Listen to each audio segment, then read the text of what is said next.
Hello दोस्तों, आज आपको बोटॉक्स, फिलर्स या कॉस्मेटिक सर्जरीज की दुनिया में ले चलते हैं। क्या आप जानते हैं आज बॉलीवुड और वर्ल्ड के ज्यादातर एक्टर्स और सेलिब्रिटीज अपने अपीयरेंस को एनहेंस करने के लिए कॉस्मेटिक सर्जरीज या कॉस्मेटिक प्रोसीजर्स का सहारा लेते हैं। क्यों हमारे मूवी स्टार हमेशा खूबसूरत दिखते हैं?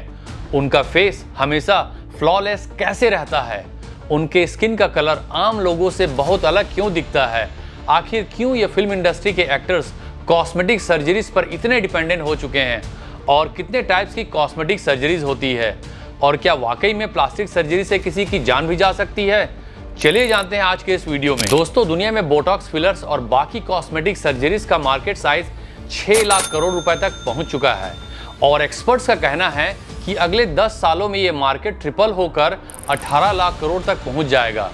साल 2021 में सिर्फ इंडिया में ही 3,70,000 कॉस्मेटिक सर्जरीज की गई थी। वहीं प्लास्टिक सर्जरी के सबसे बड़े मार्केट अमेरिका में 15 लाख सर्जिकल और 55 lakh non surgical cosmetic procedures की गई थी।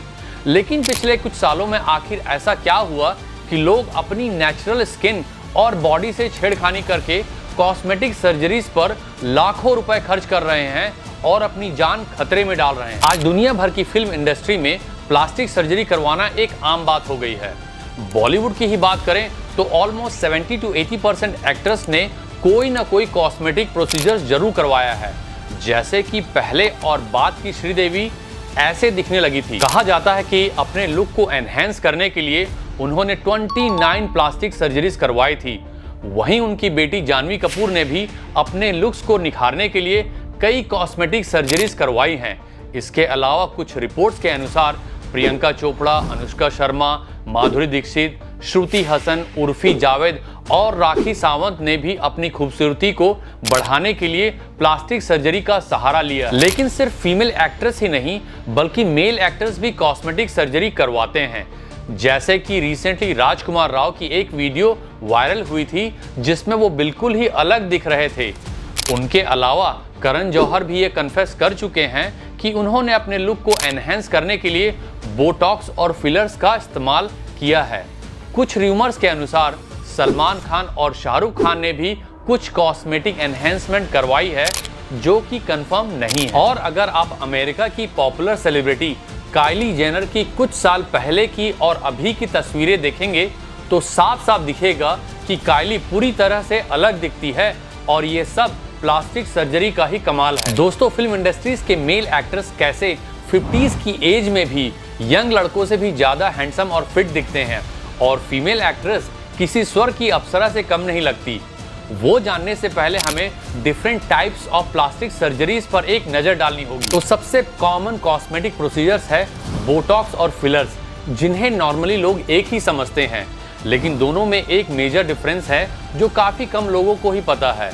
सबसे पहले बोटॉक्स की बात करें तो ये बोट्युलाइनम टॉक्सिन केमिकल से बना हुआ है जिसे बॉडी के किसी भी पार्ट में इंजेक्शन के जरिए इंजेक्ट किया जाता है तो वो हिस्सा टेम्पररी पैरालाइज हो जाता है। एज अ रिजल्ट कोई भी मूवमेंट ना होने की वजह से उस एरिया में फाइन लाइंस और रिंकल्स नहीं आती है जिससे बूढ़े एक्टर्स भी जवान दिखते हैं। जबकि फिलर्स का इस्तेमाल वहां किया जाता है जिस हिस्से को थोड़ा सा प्लम करना हो या फिर फाइन लाइंस को गायब करना हो, जिसके लिए स्किन के नीचे डर्मन फ्लूइड इंजेक्ट किया जाता है ताकि उस हिस्से में थोड़ा सा वॉल्यूम आ जाए।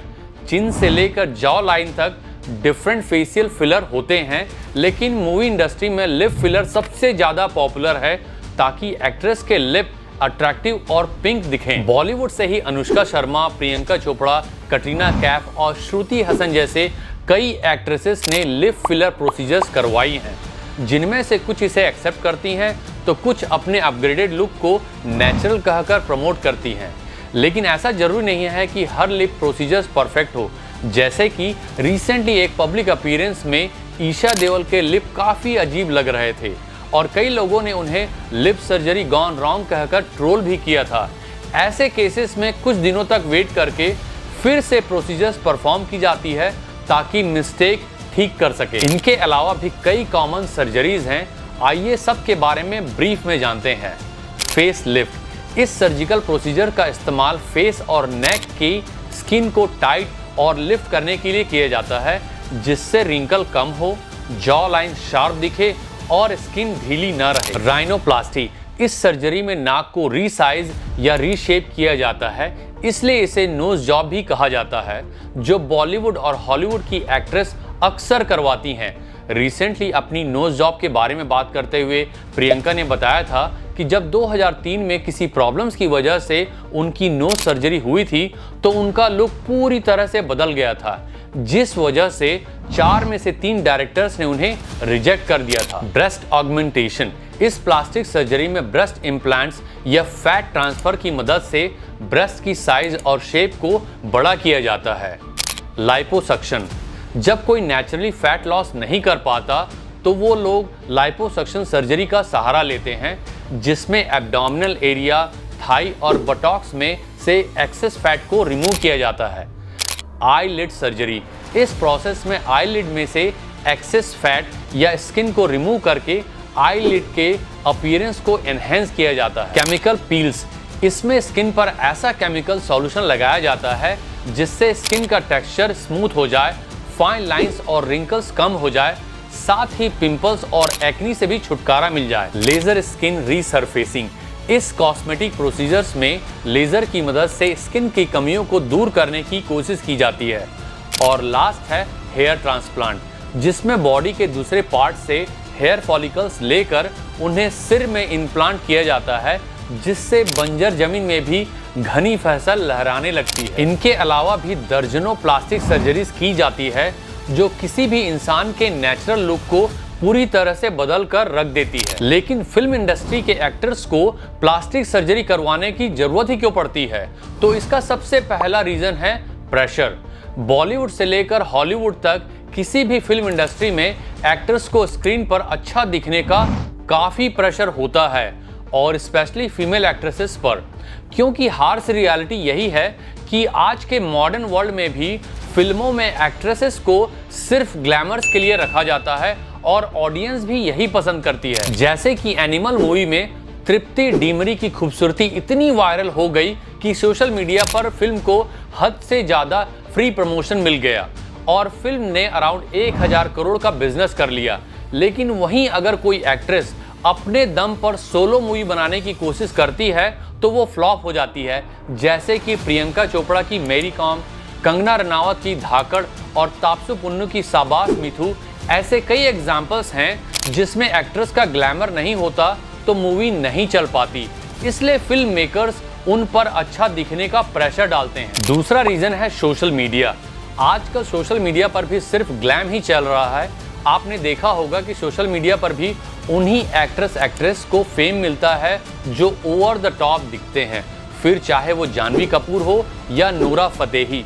इन सभी एक्ट्रेसेस को फेम तभी मिल पाया जब उन्होंने खुद की बॉडी को एनहेंस किया, और ग्लैमर वर्ल्ड में टॉप पर बने रहना इन एक्ट्रेसेस के बिजनेस का सबसे इम्पॉर्टेंट फैक्टर है। इसलिए उन्हें हमेशा अपने लुक्स को इम्प्रूव करने के चक्कर में कॉस्मेटिक्स का सहारा लेना पड़ता है। इन्हीं सोशल एक्सपेक्टेशंस की बात रिसेंटली कटरीना कैफ ने अपने एक इंटरव्यू में की थी। तीसरा रीजन है comparison.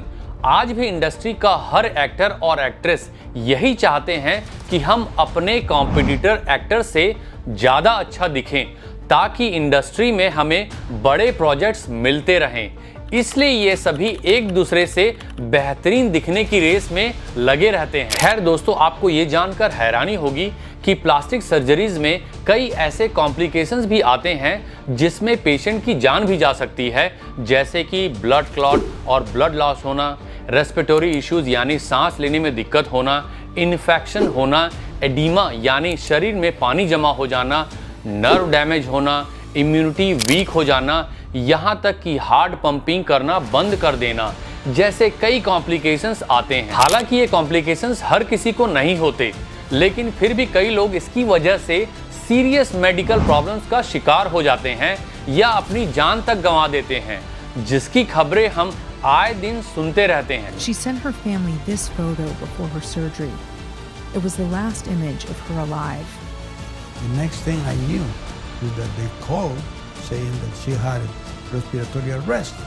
So we went to the hospital where she was taken from the clinic And she was dead already. Recently एक न्यूज आई कि शादी से कुछ दिन पहले ही हैदराबाद में रहने वाले एक 28 साल के लड़के की तब अचानक मौत हो जाती है जब वो अपनी स्माइल इंप्रूव करने के लिए कॉस्मेटिक सर्जरी करवा रहा था, बस इसलिए ताकि वो अपनी मैरिज में एक परफेक्ट स्माइल के साथ मुस्कुरा सके, जो वाकई में बहुत ज्यादा हैरान करने की बात है। सोशल मीडिया पर सेल्फ लव प्रमोट करने वाले इन्फ्लुएंसर्स खुद तो मेकअप, फिल्टर्स, कॉस्मेटिक सर्जरीज के पीछे अपने ट्रू सेल्फ को छिपाकर पोस्टिंग करते हैं क्योंकि वो तो उनका बिजनेस है।